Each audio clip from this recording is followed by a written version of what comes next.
Добро вечер во емисијата 360 степени на Алсат. Еве ги темите за ова издание. Утре ќе нема одлука за почеток на преговори со земјава, но ќе има ли барем јасна најава за старт на есен? We are still negotiating as soon as possible because they have done everything. We really think that the ruling CDU-CSU party here in Germany wants to block North Macedonia on the long run and leave the, so to say, dirty work for the new Mitsotakis government in Greece, or this was just a bit exaggerated statement of yours? I think it is a real danger. Драстично намален бројот на ученици во земјава, за цели 20% за 12 години. Si një nën me 4 fëmijë, si mund të kujdeset një nën për 4 fëmijë? Kjo është ana pozitive, por ana negative është se bankat na rinë bosh. Трендовите се исти и кај македонците и кај албанците. Што прави владата за да се справи со феноменот на исчезнување на човечкиот капитал?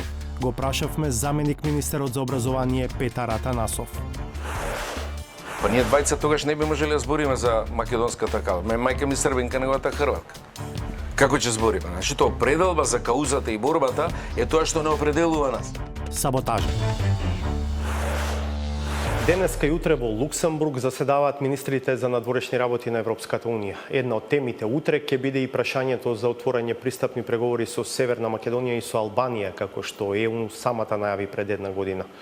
Какви заклучоци ќе добие земјава утре е прашање за кое се уште се преговара меѓу земјите членки.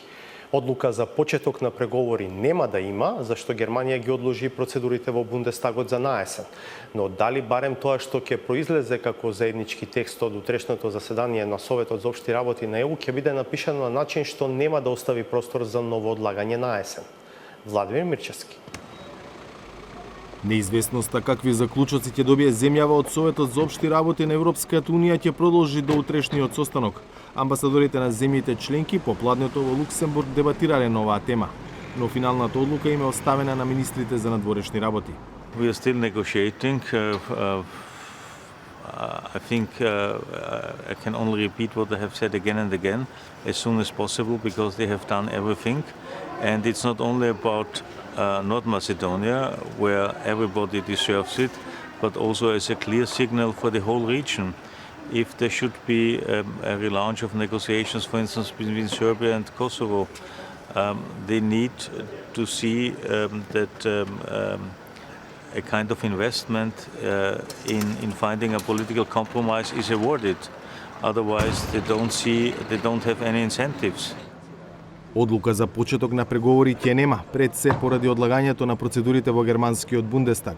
Но земјава и дел од членките на Европската унија се борат за заклучоци што ќе бидат јасен патоказ дека Северна Македонија во септември ќе добие потврда дека веќе од декември ќе се одржи првата меѓувладина конференција, што де факто го означува почетокот на преговорите за членство во Европската унија. Because today is exactly 1 year after the signing of the historic Prespa agreement between Greece and North Macedonia, and I think we will need to remind ourselves the power of leadership and courage and the important steps that have been taken in the Western Balkans, and I hope that member states will remember this and acknowledge these steps forward, in particular in the coming days with an important decision to be taken on opening the negotiations for accession both for Albania and North Macedonia. I hope and I believe should be done as soon as possible.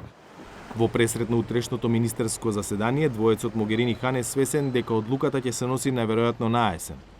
I don't like in that context the term compromise. It's probably something I have to accept because it's not my decision. My proposal was always whenever a country delivers, we should also deliver, and therefore any kind of delay puts risk, and I don't like to have risk where there is no need for risks. What is your message to Paris and The Hague?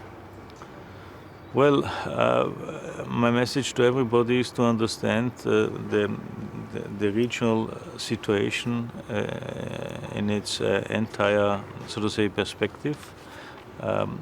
One country has tremendously invested into their European perspective. The leadership has shown courage and real leadership. And if this is not awarded, we lose not only our accountability but also credibility and finally our leverage. So everything what we have invested successfully in the last couple of years is at risk if we are not, so to say, are committed to our own promises. И дел од земјите членки предупредуваат што е во ризик ако Унијата не го испорача ветеното кон Македонија. I think it's in the interest of the European Union in the first place. If we want to keep our leverage, if we want to show that we care, that we are a global actor and we are serious with enlargement policy, we should invite them to start accession negotiations tomorrow. But Macedonia has a slightly better chance than Albania? Yes, there is a political crisis in Albania, there is no doubt about it, but to open accession negotiations is not the same as to close them, and this is the process we fully control. So, they may enter at the same time, it does not mean that they have to finish it at the same time. But it will really strengthen the European Union's voice. Холандскиот парламент минатата недела гласаше против отворање преговори со Албанија, а иста таква предлог резолуција за земјава беше отфрлена од мнозинството пратеници. Ова сепак не ја предомисли германската канцеларка Ангела Меркел да остане на ставот дека одлуките за Македонија и во Бундестагот и на ниво на Европската Унија треба да се носат во септември. Овој став на партијата на Ангела Меркел за одлагање на одлуката за наесен беше жестоко нападнат во Бундестагот од пратеникот од опозицијската партија на Зелените и поранешен министер во германската влада Јерген Тритин. Тој отиде и чекор понатаму и ја обвини партијата на Меркел дека не ја сака Северна Македонија во ЕУ, а Балканата работа сака да ја остави на некој друг, па чека во Грција да победи Нова демократија на Киријакос Мицотакис, која потоа би го блокирала евроинтеграцијскиот пат на земјава. Го прашавме Тритин дали навистина го мисли ова или свесно претерал во дискусијата. Интервјуто што колегата Владимир Мирчевски го направи во Берлин ќе го видите подоцна во емисијата. Драстично намален бројот на ученици во земјава, за цели 20% за 12 години. Si një nën me 4 fëmijë, si mund të kujdeset një nën për 4 fëmijë? Kjo është ana pozitive, por ana negative është se bankat na rinë bosh. Трендовите се исти и кај македонците и кај албанците.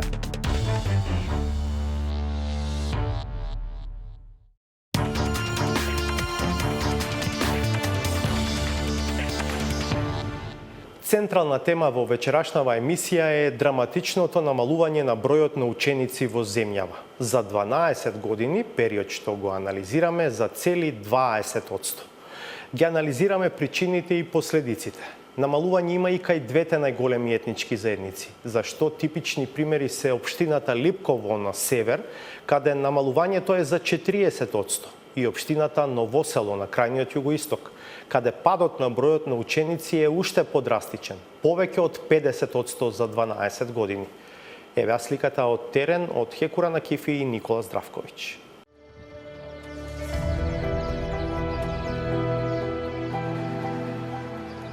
Штркот е птица преселница, која наесен бара живот во потопли краишта, а напролет се враќа на север. Како на други места, на крајот на јуни во Струмичко Новосело гнездата на бандерите повторно имаат жители. Но такво нешто не може да се каже и за живеелиштата на луѓето во ова село, кое според пописот од 2002 година имало 2750 жители. Се повеќе куќи се или празни, или населени со оние на кои им е доцна да се селат, старите. Значи од Ново село да земеш сега да ги изброеш, 1300 души сигурно нема. Млад човек тука нема. А селата што ни се, нашата општина Ново село, селата што се, млад човек нема воопшто. Значи, се стари и така натаму. Пишува и дека се помалку деца се запишуваат во школата во Ново село.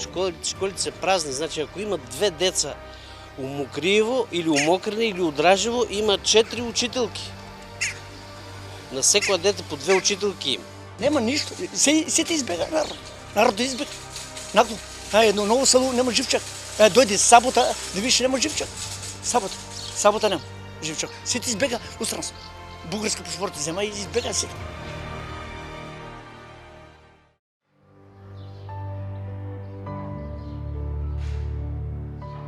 Основното училиште во Ново село го носи името на струмичкиот револуционер Мануш Турновски. Според поратоците од Министерството за образование, Лани таму учеле 262 ученици. Тоа е за речиси 100 ученици помалку, споредено со учебната 2012-2013 година, кога биле вкупно 356 основци. Наставникот Владо Златанов е загрижен за трендот, но вели барем образовниот процес за тие што се тука не е нарушен.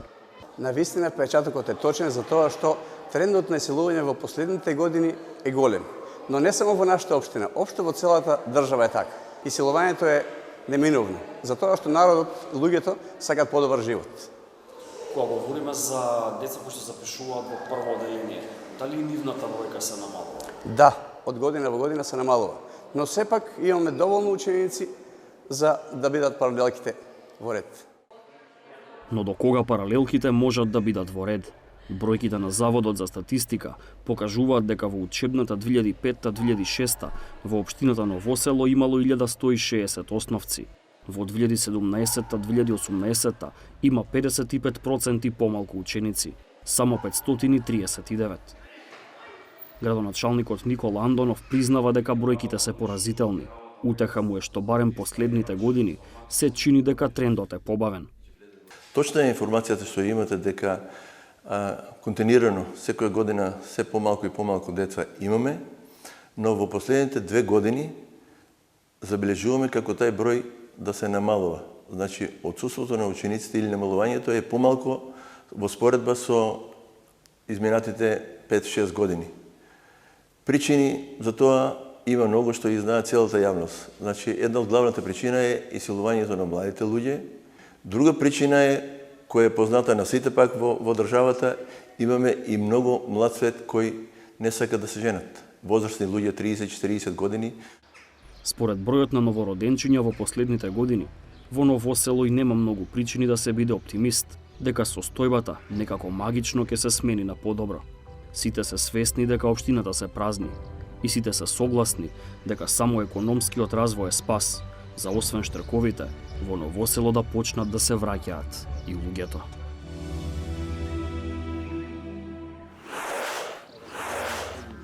Likovëshnjë fshati madh në shpatet perëndimore të Karadhakut të Shkupit.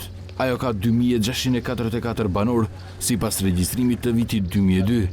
Më të vegjilit mësojnë në shkollën lokale dituria. Para fillimit të orëve, në ditët e fundit të vitit shkollor, oburri nuk është i zbrazët, por sigurisht nuk është edhe i mbushur me fëmijë.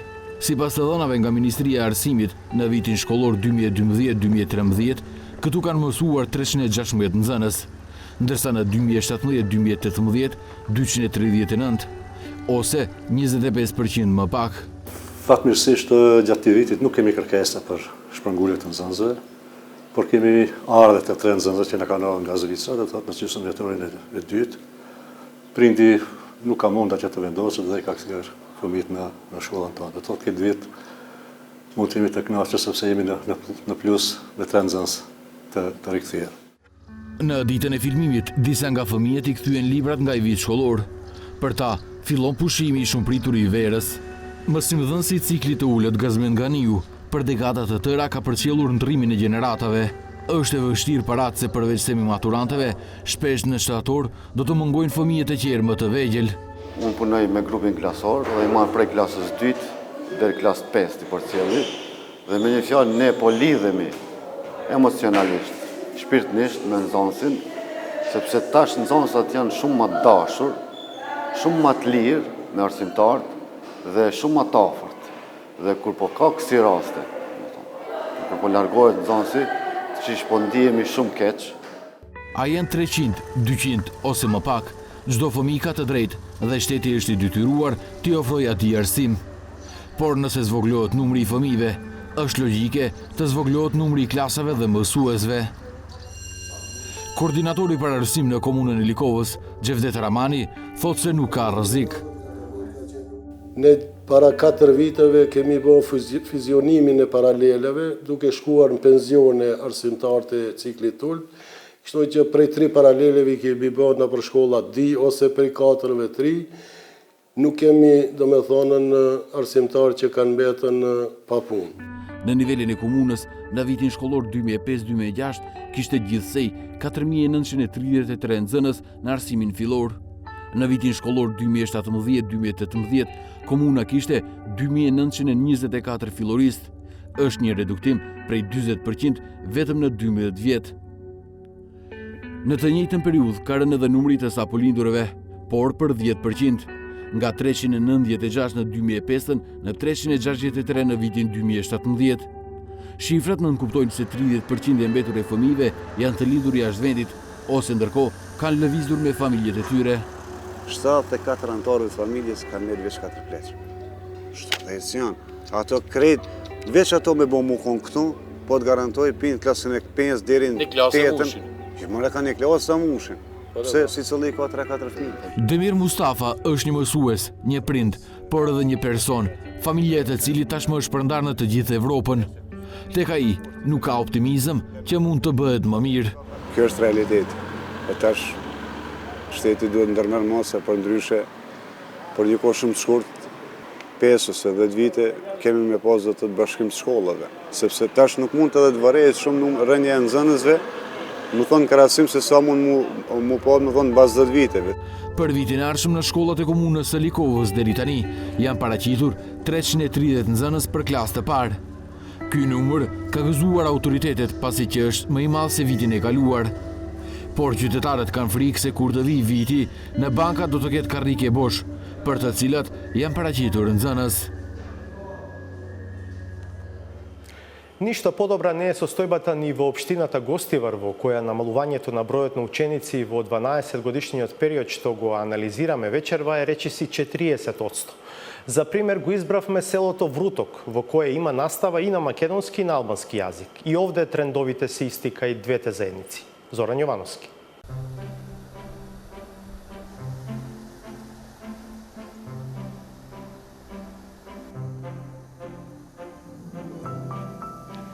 Ова е Вруток, изворот на реката Вардар. Ученици од цела Македонија доаѓаат тука на екскурзија за да го посетат ова место, а ние живееме тука и училиштето ни е веднаш до изворот.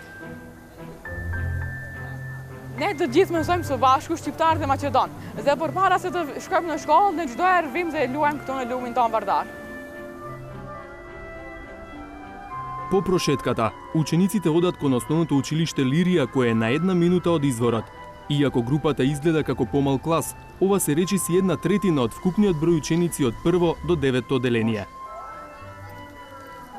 И сум една ученичка во мојата генерација, во 9 оделение. Годинава завршувам и од прво оделение, како што започнав тука, до ден денеска сум една. Во почетокот имаше повеќе деца, учевме во комбинирана паралелка, значи дека повеќе класови од прво до пето оделение со една наставничка, но подоцна како што заминуваше времето, луѓето се селуваат тука и се помалку и помалку деца се запишуваа во училиштето и така останавме на 3 деца, јас и уште 2 ученички од 7 оделение.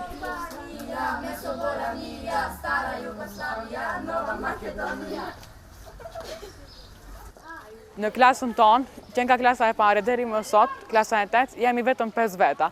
Dhe kjo është një gjë interesante, sepse në shkolla tjera, gjësët i klasës 8 janë më shumë se 30 veta ose 30 veta. Ne jemi mësuar me 5 veta dhe na duke një gjë shumë interesante. А еве како е во училниците. Ова е мојата училница.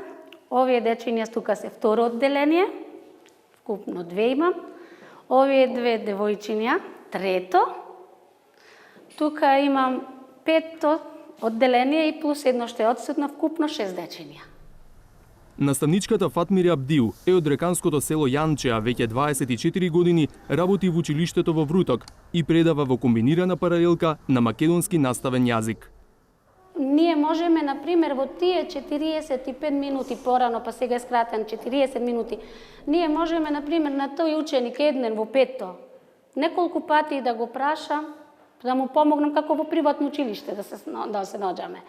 Të gjithë njerëzit të jenë të barabartë, të bustjesh froideve të veriut. Нејзината колешка Фердита Јусуфи раскажува дека во 95-та година во комбинирана настава имала вкупно 12 ученици, а сега во нејзината училница се тројца од 5-то и едно девојче од 4-то оделение. Po kjo është dita e fundit me nxënësit e mi, 3 do të kalojnë në klasën e 6. Vitin e ardhshëm presim të na vije 1, 2 ose 3, mos shumti, atë do të shohim, na tregoje shtatori. А еве како било низ годините. Мислам дека имам и стари слики од порано. Откако ги пронајде во креденчето на нејзиниот покоен татко, кој исто така бил наставник во ова училиште, ни покажа фотографија од првиот патронен празник на кој тој присуствувал, некаде во 70-тите години. Дворот на училиштето е полн. Atëherë ka qenë numri më i madh kur 3 fshatrat kanë punu. Reçan, Vërtok, Raven kanë punu në një shkollë, numri ndoshta ka qenë më i madh. Но и кога се поделиле на едно централно и две подрачни училишта, наставникот на овие фотографии, таткој, имал и по 15 ученици. За разлика од него, наставничката Фердита Јусуфи може да ги изброи на прстите од едната рака. Si një nën me 4 fëmijë, si mund të kujdeset një nën për 4 fëmijë? Kjo është ana pozitive, por ana negative është se bankat na rinë bosh. Училиштево е обновено во 1986 година. Директорот Ајат Џафери се сеќава дека во 90-тите години, заедно со двете подрачни училишта, имало над 600 ученици. Сега се вкупно 186. Për të përmirësuar gjendja, duhet e thash edhe para që kujdeset shteti për rinin, punësimet, që mos ikin jashtë të rinjit, të jenë këtu në vendi ku kanë lindur, edhe të krijojnë familje. Некои наставници поради драстичното намалување на бројот на ученици стравуваат за работните места. Po unë shpresoj se ne jemi më në kombinim. Si do që të ndodhe puna, një klasë pa qëtër do të ngelet në kombinim. Një nxënës, do me thonë 5 klasa do të ngelen përsëri me një mësuse. Po shpresojmë të mos vjetë deri natë. Shpresojmë që të mos vjetë deri natë gjendje. Shpresojmë që jo fëmijët tanë të hikin në Evropë, Evropa të kthehet tek ne. Вруток е пример за состојбата во цела општина Гостивар. Ако во учебната 2005-2006 година имало 10.600 основци, во 2017-2018 година имало околу 6.500, што е намалување на ниво на општината за 39%. Повеќето луѓе кои што си одат со своите семејства, ќе не одат на печалба сами како порано, тие велат дека сака моето дете да учи во убаво училиште. Вие имате училишта без кров. Имате училишта кај што стандардот или условите во кои што учат децата се катастрофални. Ресорното министерство по втор пат на градоначалникот Арбен Таравари му ги одзеде ингеренциите во образованието. Па го прашавме како локалната самоуправа придонесува за подобри училишта. Ја, например, имам само урбанизам ингеренци, друго ништо немам. Се е одземено од централната власт. Ние се обидовме, толку колку што бевме, колку што имавме ингеренции во образование, а тоа се не повеќе од 5 месеци за скоро 17 месеци наше владење во Гостивар. Направивме одредени реновирања, инвестиравме во дворовите на училиштата и ни одземаат ингеренции, потоа ти немаш никаква соработка со присилните директори кои што се назначени од ДУИ. Заврши последниот училишен ден во Вруток. Башким Зендели дојде по своите син и ќерка близнаци, кои се единствените ученици во второ одделение. Dhe për momentin nuk kam ndonjë ide që do shpërngulem nga fshati im. Alhamdulillah jam mirë, du të thëmë, në fshatin tim, gjehem mirë në shtëpinë time, me familjen. И така децата и че сакат да останат, кога ќе видат децата дека државата се грижат и навистина за поколението што расте, за да сака да останат. Македонија е прекрасна земја. Вруток всушност има повеќе деца отколку ученици во локалното училиште. Познавам и многу блиски мои другари и другарки што не го продолжуваат образованието тука во Гостивар и во околината, туку заминуваат Скопје и во другите поголеми градови. Përsëri kur bashkohemi, bëhemi më shumë se sa jemi në shkollë. Sepse disa nga fëmijët e fshatit Vërtok nuk mësojnë në shkollën tonë, mësojnë në Gostivar, por ne përsëri kënaqemi. Групи ученици од други места секојдневно доаѓаат на екскурзии за да видат од каде извира најголемата река во земјава. Вруточани знаат да се пофалат дека од нивните рибници се троши повеќе риба и од Охрид. Тоа не е доволно за да го запре иселувањето, иако да не е туризмот, Вруток би бил вистинска пустелија сред раскошна природа.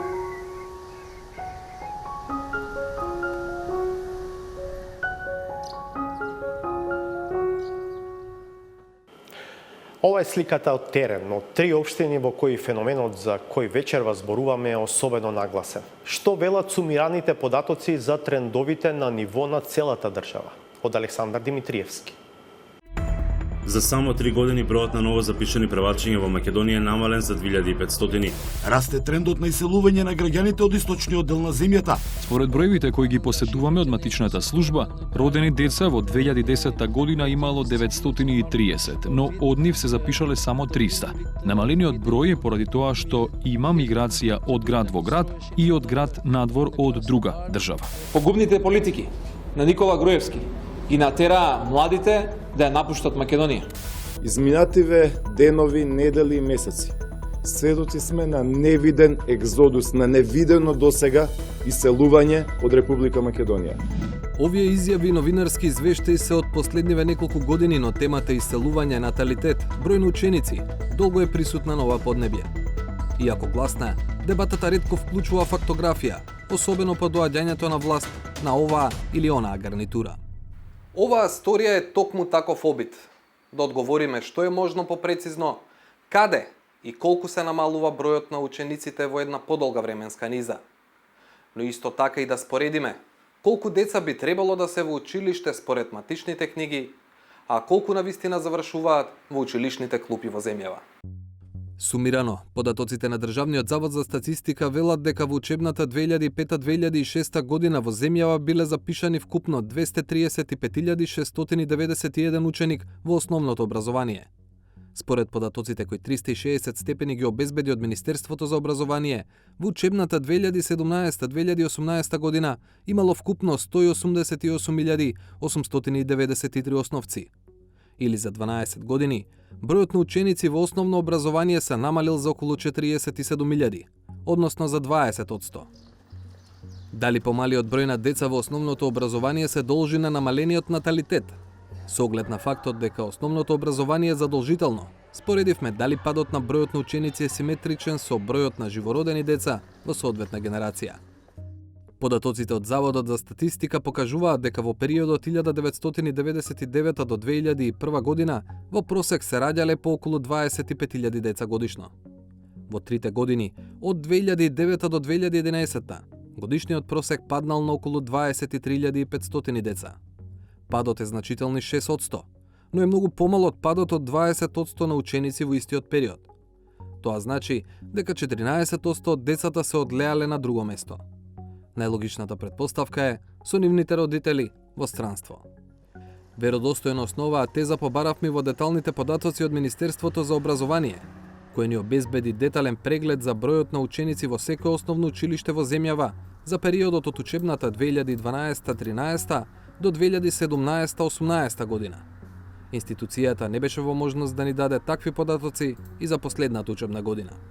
Невладината организација Центар за граѓански комуникации пак ни отстапи нивната база на податоци со бројки од 2006-7 до 2015-16 година. Изворот на тие податоци е Државниот завод за статистика. Двата корпуса податоци беа доволни за да провериме колку дечиња од една генерација првачиња на крај завршуваат деветолетка. Резултатот, за жал, одговара на претходните наводи. За пример ја зедовме генерацијата што завршила деветолетка во 2018 година. Како полуматуранти, оваа генерација брои 20.740 деца. Вреќајќи се низ годините откривме дека кога се запишале во училиште, во учебната 2009-2010 биле 23.002 деца. За 9 години основно образование, оваа генерација останала без 10% од учениците. Ако анализата се растегне до 2003 година, кога би требало да бидат родени првачињата во генерацијата 2009-2010, може да се види дека бројот на живородени деца таа година бил 23.600. Тоа значи дека оваа генерација изгубила вкупно 12,5% од децата од моментот на раѓање до завршувањето на основното образование. Падот на бројот на ученици сепак не е еднакво распространет на територијата на државата. Во некои региони трендот е далеку поизразен, додека во ретки случаи има дури и раст на бројот на ученици. Ако се анализира временскиот опсек од учебната 2006-2007 година, кога почна да се применува новата територијална организација во образованието, до 2017-2018 година, само во 4 општини во државата пораснал бројот на ученици. Тоа се аеродром, Вевчани, Центар и Студеничани. Растот во аеродроми во Центар може да се објасни со доселувањето, додека во Вевчани во Студеничани е последица на наталитетот. На нула е само една општина – Новаци.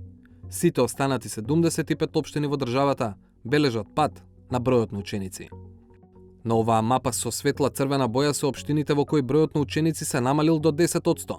Такви се повеќето скопски урбани и рурални општини, но и некои градски центри како Штип и Гевгелија. Со нешто потемна боја се општините во кои падот на бројот на ученици од 10 до 20%. Меѓу другите такви се и Арачиново, Газибаба, Битола, Валандово, Кавадарци, Куманово, Струмица, Тетово. Општини каде падот на бројот на ученици е уште поизразен од 20 до 30%. Меѓу другите се Радовиш, Крива Паланка, Виница, Демирхисар, Желино. Со најтемна боја се општините кои загубиле повеќе од 30% од учениците во истражуваниот временски период. Такви се Теарце, Струга, Ресен, Пехчево, Липково, Крушево, Кратово, Гостивар, Врапчиште, Босилово и други. На екстремен пример е Новосело. Од учебната 2006-7 до 2017-18 ова општина загубила повеќе од 50% од учениците. Бројките покажуваат и многу други работи, како на пример дека во некои години загубата на ученици е поголема, а во некои помала. Но тоа повторно не го менува фактот дека за 12 години земјата има 20% помалку ученици во основното образование и дека трендот генерално не разликува урбани или рурални средини, ниту пак верска или етничка припадност.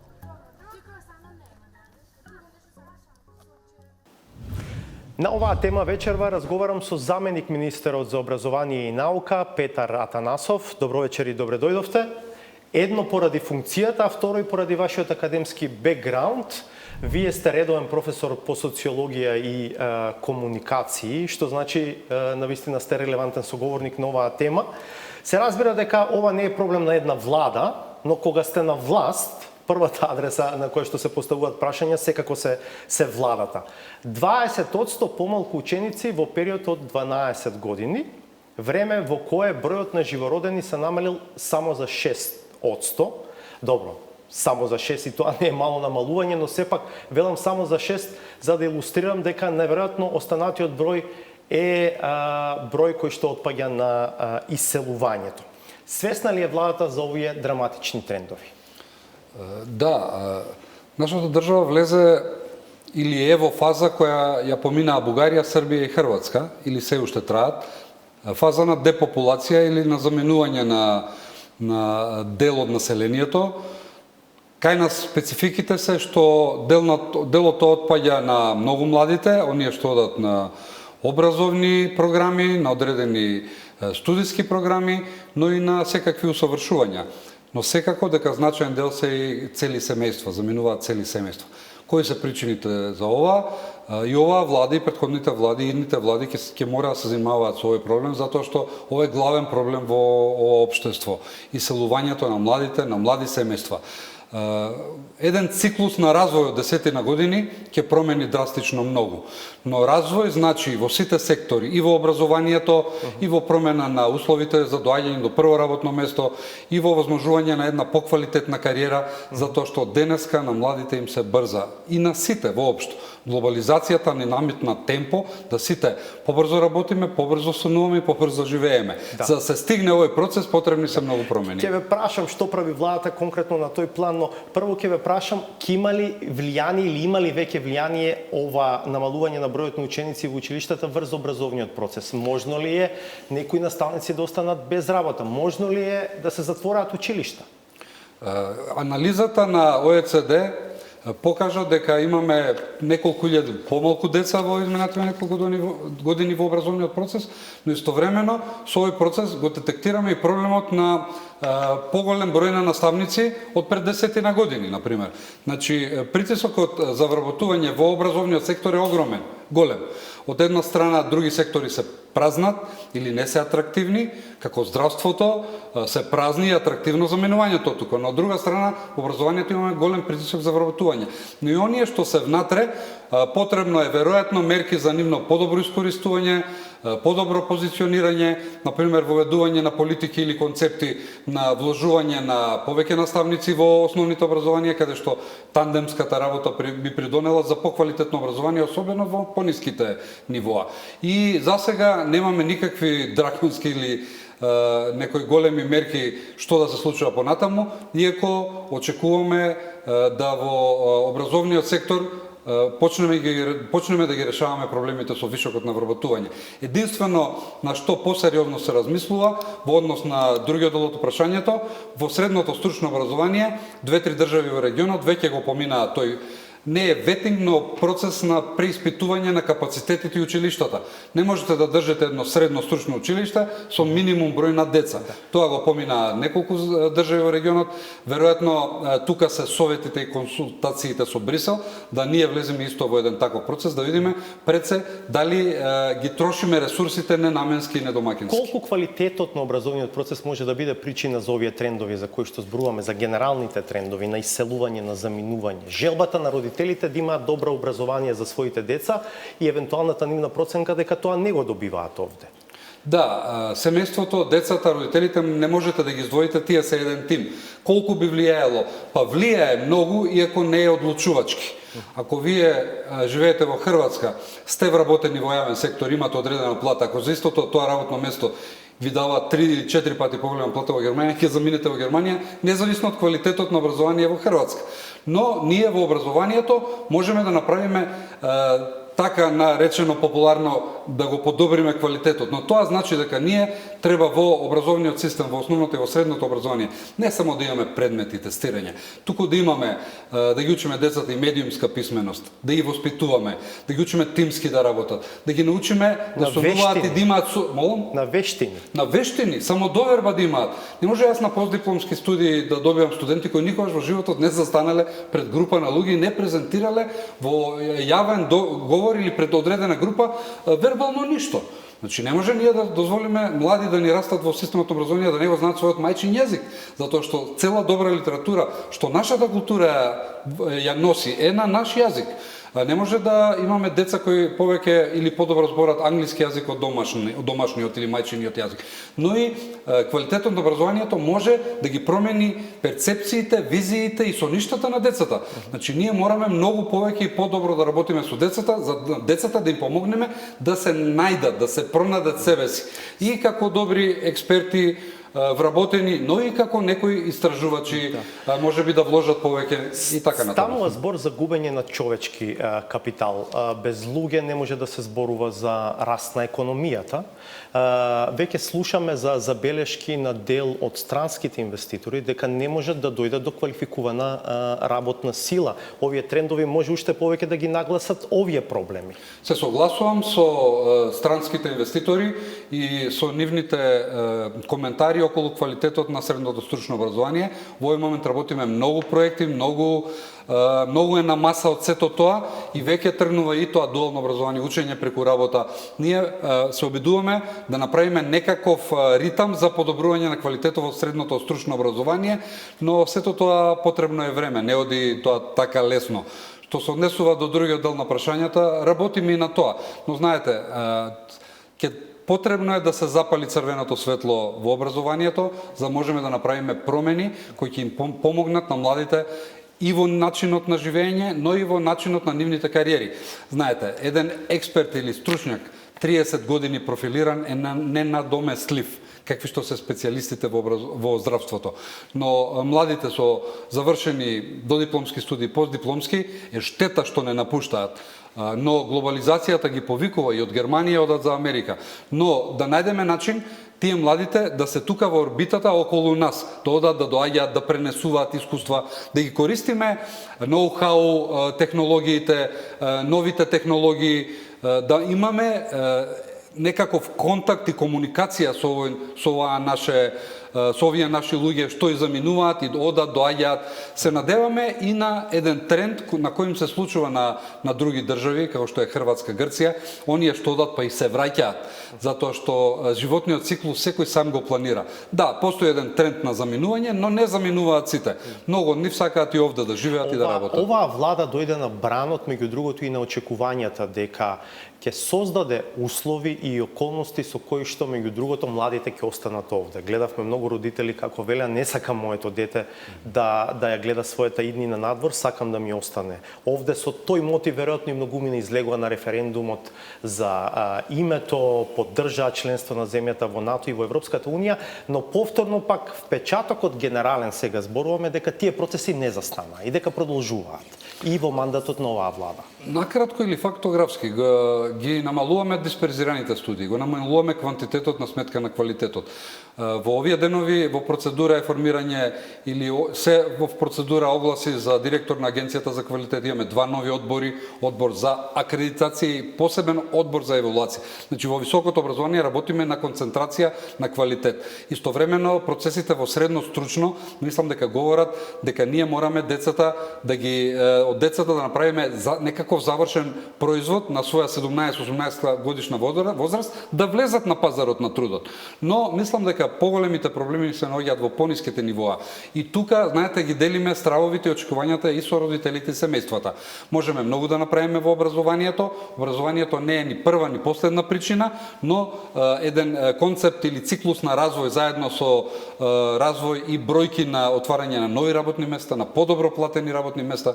Економскиот тим на владата работи макотрпно за да ги промениме ова бројки и има промени. Но година за година ќе ги подобруваме перформансите, како што велат менаџерите.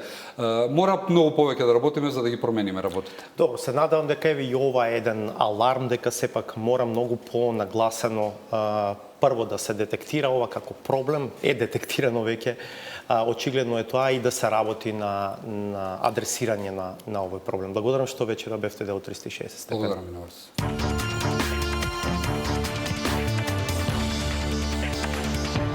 Во продолжение се враќаме со она што го најавивме на почетокот. Краткото интервју со пратеникот во германскиот парламент од редовите на Зелените Јирген Тритин, кој жестоко ја нападна владеачката ЦДУ на канцеларката Меркел за кочење на евроинтеграциите на земјава за време на дебатата во Бундестагот за приемот на Северна Македонија во НАТО. Да се подсетиме на дел од таа дискусија на Тритин. Und da würde ich den Kolleginnen und Kollegen auch und gerade von CDU, CSU noch mal nachgucken. Was war eigentlich im Mittelpunkt der Abstimmung im Parlament bei der fakultativen Volksbefragung? Der Wunsch der Bevölkerung Nordmazedoniens war, nicht nur in die NATO zu kommen. Der Wunsch war, Teil eines gemeinsamen Europa zu werden. Mein Verdacht ist, das Kanzleramt und die CDU-CSU setzen in ihrer Mehrheit darauf, dass man das so lange aussitzt, bis eben jene Neodemokratie in Griechenland wieder an der Macht ist, damit sie auf Dauer Nordmazedonien den Weg in die Europäische Union verlegen können.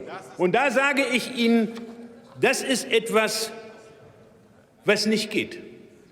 Das hieße nämlich, dass die NATO nicht ein Wertebündnis ist, neben der militärischen Aspekt, sondern das hieße, dass die NATO so etwas wie ein Surrogat ist.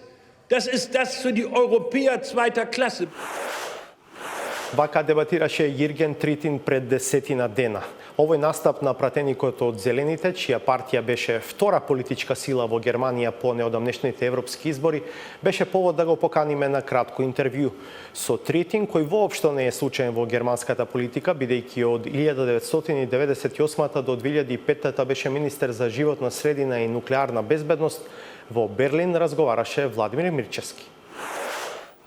Mr. Tritin, do you really think that the ruling CDU-CSU party here in Germany wants to block North Macedonia on the long run and leave the, so to say, dirty work for the new Mitsotakis government in Greece, or this was just a bit exaggerated statement of yours? I think it is a real danger, because we have seen that the compromise on the renaming to North Macedonia was under heavy attack in Greece. the nationalists left the government. The conservative tried to kick the Tsipras government out of office for that reason. And my thought is that if Germany is now blocking on the next council the start of the membership negotiations, the opening that chapter, at the end there will be a Greece government that will block everything. So I'm really fear that the process of access, and that was promised to the people of North Macedonia. The promise was, if you compromise with Greece on the name, you get access to NATO and you get a potential access to the European Union, and that's what the people of North Macedonia want. They want to be part of a common Europe. It's very simple. Christian Democrats here in Germany claim that the period between publishing the EC reports, European Commission reports, and time to convene for the Bundestag to decide on the enlargement package was too short. Do you think that now there is a period, because there is a new session of the German Parliament, I think between 24th and 28th of June, to push for this enlargement package, enlargement issue to be decided? It would have been very easy after the report of the Commission to ask the German Bundestag. The German Bundestag is able to decide on such things within a few weeks. And the report is not published yesterday. It has weeks ago, and there is a recommendation inside. And in that, as never brought to German Parliament, the government even blocked the Parliament to talk about. So that means the government is in responsibility to hold the Parliament for silly. Do you think that your political group can push for this issue? We don't have a majority on that. The majority on the procedure is the same majority as for the government. And if the Christian Democrats and the Social Democrats don't table this to the Parliament, we don't have a chance to discuss it. It's not that we don't have time. We got our time stolen by the government. So you say that there is a split between the ruling coalition, SPD and CDU on this issue. It's much more complicated. It's a split inside the Christian Democrats, because the vast majority of the foreign policy makers are in favor of opening that chapter. There is opposition by part of the European politicians, that is mainly the head of the European Committee here of the Parliament, and by the members of the Interior Commission, that they fear an opening and have their more or less reluctance that is mainly not based in North Macedonia, but in the parallelity between North Macedonia and the axis of Albania. And that is what they oppose. But it is in the responsibility of the Chancellor to overcome this, because there have been made promises, and the promises were very clear. If you reform your judicial system, if you fight corruption, if you go on the direction to European standards, there is a chance for accessing the European Union, and that's what's not fair, to promise things, and at the moment North Macedonia is delivering, say, okay, we don't care on our promises. Why is then CDU so much keen on making a decision for both countries, and North Macedonia and Albania, when we've seen that the Dutch parliament yesterday voted for a motion against opening negotiations with Albania that is not going to be changed until October? So I do not understand. I think if you interpret it in a more constructive way, you can say we want to hold them together, not to kick Albania out of that.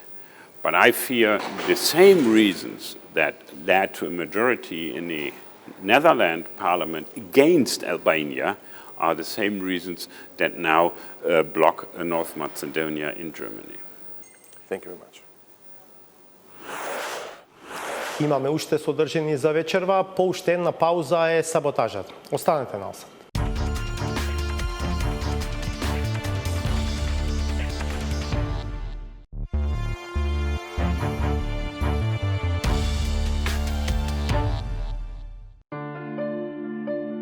Пристапот на премиерот кој со специфична душевна состојба го прими непријатниот став на европските челници, предизвика сериозна анализа на неговото однесување од страна на домашните аналитички мачот звезди. Му забележуваат на отсуство на цврстина и машкост. Притиска човек, го гледаме запнува на многу лош начин тоа го прави со ајде така да го кажам, со лигавење, со барање емоции кај германците или кај било кој дипломати. Чувствувајќи дека треба да смени плочата, премиерот се реши за несекојдневен атак, па наместо коленичење, тргна во освојување на старата дама со приот на кој може да му заведуваат најголемите политички мангупи, симнувајќи звезди и говорејќи за незината фатална привлеченост. Europe need to remain more sexy-pink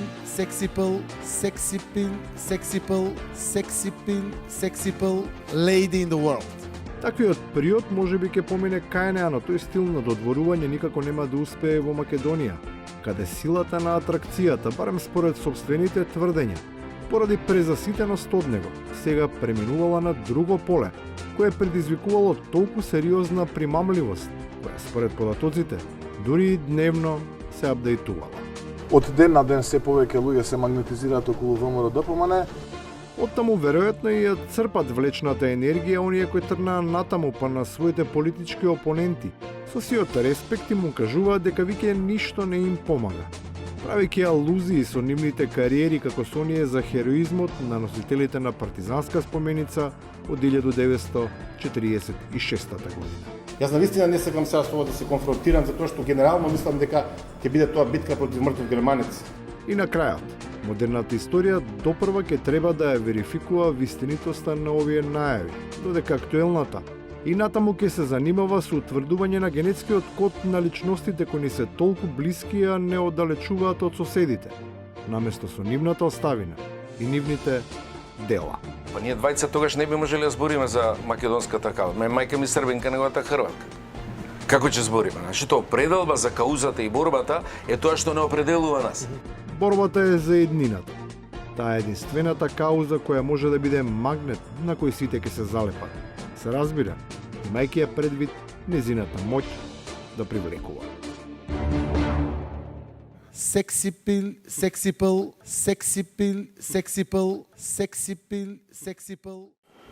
Толку за вечерва. Ви благодарам за вниманието со кое не следевте. Ви закажувам нова средба за в петок од 22. Пријатно.